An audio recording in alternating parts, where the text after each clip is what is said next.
The fact that we could hit a recession could make stocks plummet.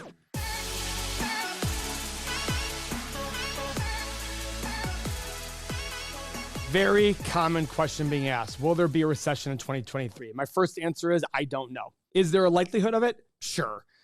I see people saying all the time, now banks are saying 70% chance. Well, it's interesting to me because a year ago, it was 0% chance. I mean, essentially, that's what people were saying. Oh, there's no chance there's going to be a recession. This is ridiculous, blah, blah, blah. There's going to be a lot of arguments that we already had a recession this year.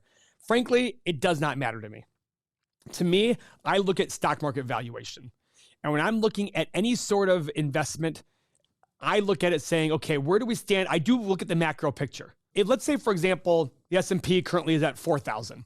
If it was at 1,500 today, I wouldn't care about the recession. I'd be like, okay, fine. But because we're massively overvalued, because S&P, based on data going back to 1929, says that we're 60% overvalued from historical norms, the fact that we could hit a recession could make stocks plummet. For me personally, I'm being more cautious in terms of buying in because I do believe there'll be better chances to buy stocks in the future. Look at a company like Tesla. Look how quick that turned. Tesla's down 53% in the last 3 months. In the last 3 months. Why? Because of Twitter? My whole point about all this is, guys, what we're trying to teach on this channel is there are going to be recessions. There's going to be booms. There's going to be busts. You are going to be affected at home just based on your ability to have income coming in, etc. But that's all the more reason why you need to save very ample amounts of money. If you feel like you need to have an emergency fund, great. My belief in emergency funds is not the same as everybody else's.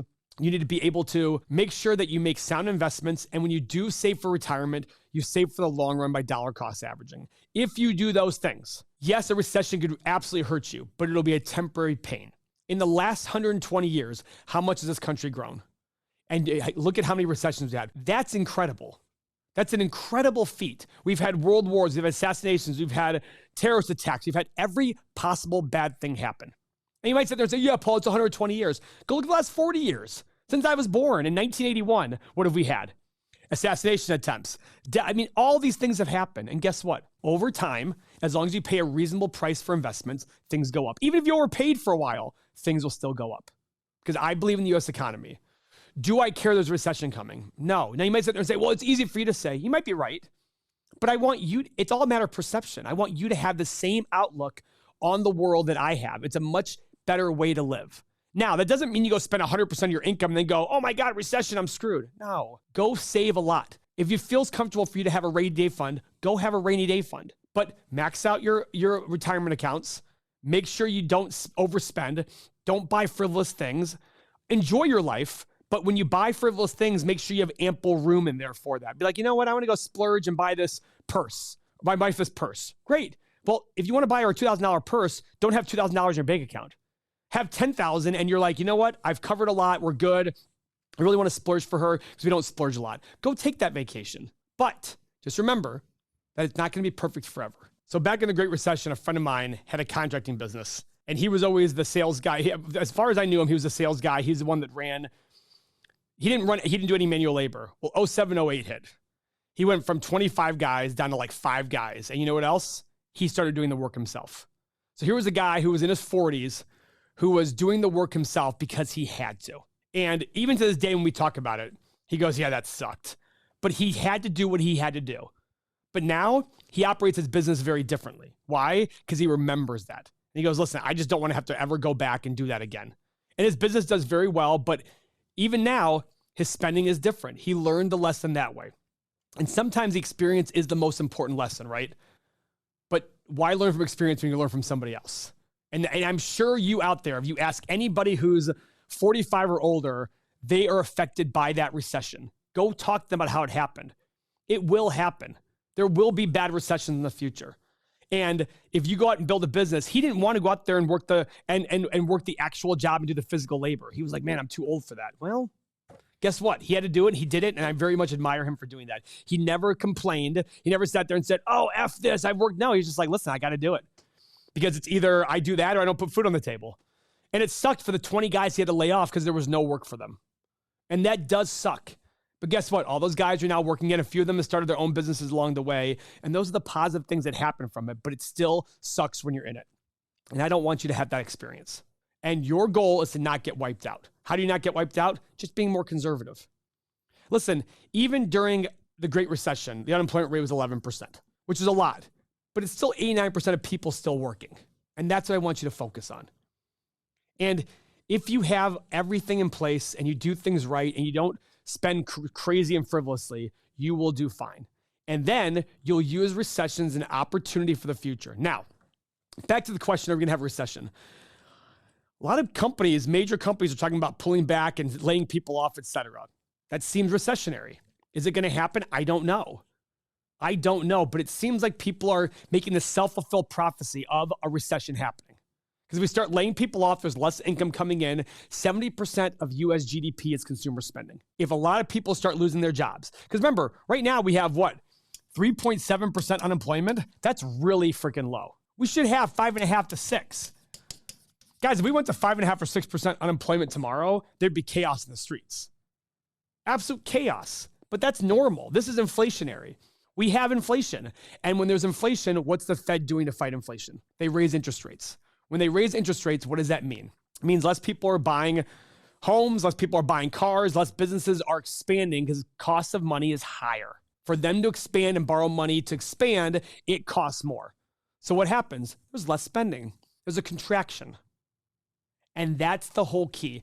It could be a self-fulfilling prophecy, or it could just be, listen, the United States Fed, the Fed is saying, listen, we've got a low unemployment rate. We've got big inflation. We got to fight it. We're okay with this happening because we need to fight this inflation because the high inflation is affecting everyday middle-class people way more than if we had a recession. They're okay with that. That's their piece.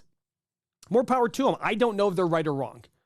All I know is we are sitting in an environment where things have been really, really good for a really long time. Besides COVID, take out COVID, it was really good for 14 years. That's not normal.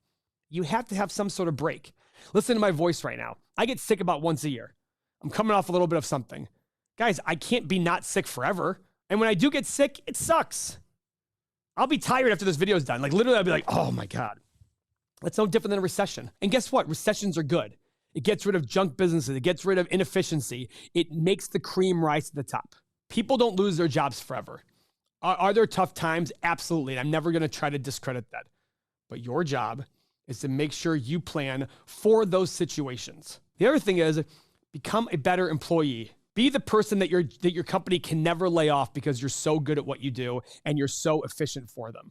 Let's say there's 5 people in a company and you're 80% efficient. Everybody else is 60%. Who are they getting rid of during a recession? You're the last one to go. Whenever I teach at my high school, I used to teach all the time. I used to always say the first day of class, I don't care if you own a business. I don't care if you're an employee. Be the most reliable person in your company because when times are tough, they're going to go to the reliable person. They're not going to go to the unreliable person. That's just the way it is. So if a recession happens, it's probably likely because we haven't had one in a long time. And granted, that's statistically speaking, not an accurate statement, but there's a lot of companies talking about laying people off, which I hadn't heard in a long time. But we're hearing that all over the board. And granted, they're big companies. They're talking about laying 5, 6, 7,000 people off at a time. But that's just those companies. Imagine the millions and millions of small businesses that might have, instead of laying people off, hey, we used to have you 25 hours a week. We're going to have you 15 hours a week. That's some sort of unemployment. It's still taking back hours, and that has a cycle to it. So a lot of people watching this probably don't even remember the Great Recession of 07, 08. You know, Nate, our intern over here was, what were you, 7, 8 years old when that happened. I lived it, and I did very well during the recession because I'm a more conservative value investor, right? However, during that time, there was a lot of people were tough out there. I remember we were in real estate, and we still are in real estate. We were rehabbing properties. We couldn't get people 2 or 3 years before to rehab the properties. All of a sudden, tons of people came into rehab. That was very telling to me. It was like, okay, I didn't like the fact that they were desperate. I remember saying to our coworkers, I was like, listen, we have an opportunity here to get great people at great prices. That's not going to last forever. And sure enough, 2 or 3, 4 years later, the market's returning more and more, and we were priced out of rehab again.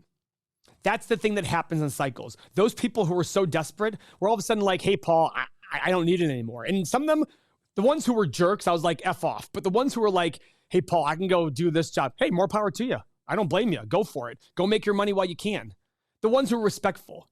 And that's the thing about recession. When you're in a recession, when you're in something, it's hard to really go ask your parents. The people who are too young to remember it, go ask your parents. Go ask them like, hey, I don't care how well you did. You still felt it. Like, even though we did very, very well, I still felt it. We still had apartments where people were being laid off. Yes, were we still fine and getting, yeah, we were still great. And we bought a lot of apartments, but we still had to deal with people saying, hey, I just got laid off. Hey, I just lost this. Okay, great. Understood. Well, we'll figure things out. It wasn't oh my God, this is terrible. No, we didn't just skyrocket. We still had our hurdles. Even though we did well, look at Warren Buffett. I guarantee their companies still had hits on their financial statements during the recession, but he still did well because he paid the right price for things. And that's the reason why we want margin of safety. Because you might be watching this going, I've never really experienced a recession. And even during the COVID crash and the COVID recession, the government was handing out checks. And maybe that's going to be the future. I don't know. But these stories, you have to ask your family members and friends who experienced that, because everybody, even if they did well like I did during that time, you still experienced something. You still knew somebody who experienced something. You still took a hit somewhere, even though you were able to do other things that were still great. So if this makes sense to you, I really encourage you, watch our videos. You'll walk away with a different perspective and a better understanding of money and investing. Thank you very much for your time. There are 3 things that you absolutely need in order to be a successful investor: the proper mindset, the proper emotion, and the proper process. Which ones are the most important?